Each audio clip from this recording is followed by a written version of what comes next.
నమస్కారం శ్రీనివాస్ గారు. నమస్కారం జాఫ్రీ గారు, బాగున్నారా? నమస్కారం సార్. నమస్తే బచ్చన్. నాకైతే తెలియదు ఎందుకు సస్పెండ్ చేశారో కూడా నాకు తెలియదు. క్రమశిక్షణ రాహిత్యం పైన వచ్చినటువంటి పలు ఫిర్యాదు కాస్త మనసిప్పి మాట్లాడుకుందాం శ్రీనివాస్ గారు. తీర్పు కూడా మీరే ఇచ్చుకోండి రా. రే మనం ఎందుకు ఇక్కడ వెళ్ళిపోదాం రండి. జవాబు చెప్పండి, ఏమైంది? ఎందుకు మీకు పార్టీ నుంచి బయటకు తోసేశారు శ్రీనివాస్ గారు?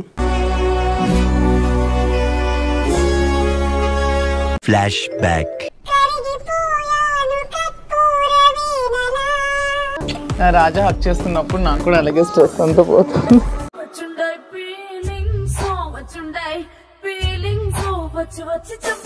ఎంతకి తెగించారా? పార్టీకి క్రమశిక్షణ రాహిత్యం అంటే ఏంటో నాకు అర్థం కాల.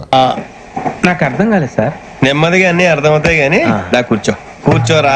నాకున్న ఒకే ఒక్క ఇన్సిడెంట్ ఏంటంటే ఇటీవల కాలంలో మా కుటుంబంలో జరిగినటువంటి పర్సనల్ ఇష్యూ. వాడు పరమ దరిద్రపు కుట్టు వేధమని ఊళ్ళో ఎవరిని అడిగినా చెప్తారని చెప్పారే మాకు.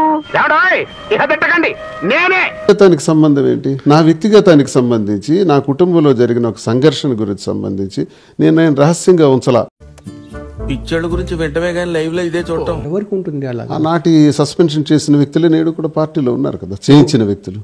ఇదే మంగళవారం అంటే మీరు చేసి ధర్మన ప్రసాద్ రావు వేస్తారేంటి? ఆనాడు గొర్రెల హరిబాబు నాయుడు విషయంలో తప్పు నాదేంటుంది?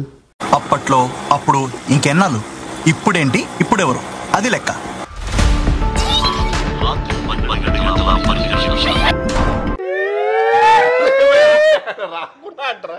తండ్రి అవసరమైనప్పుడు వచ్చేసారేంటి అసలు?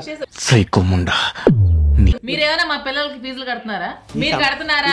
మీరేమైనా కడుతున్నారా?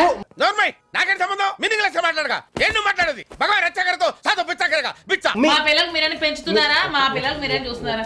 ఎలా ఎగుతున్నారు సార్ ఈమెని ఇంట్లో? సార్ నాకు డౌట్. ఇంకెందుకు లేటు అడుగు. ముందు ఆవిడ మిమ్మల్ని ప్రేమించిందా, మీరు ఆవిడని ప్రేమించారా? ముందు ఆవిడ నన్ను ప్రేమించింది, ఆ తర్వాత నేను ప్రేమించాల్సి వచ్చింది. సూర్యకాంతం గారైతే మరీ నువ్వు పెద్ద ముదురు టెంకి. టైగర్ లాంటి మనిషిని మియావ్ మియావ్ అని పిల్లిలాగా మార్చేస్తావు. ఏం మాయ చేస్తావు? ఒక ప్రేమతో అభిమానంతో ఇంత ట్రావెల్ అవుతున్నారా?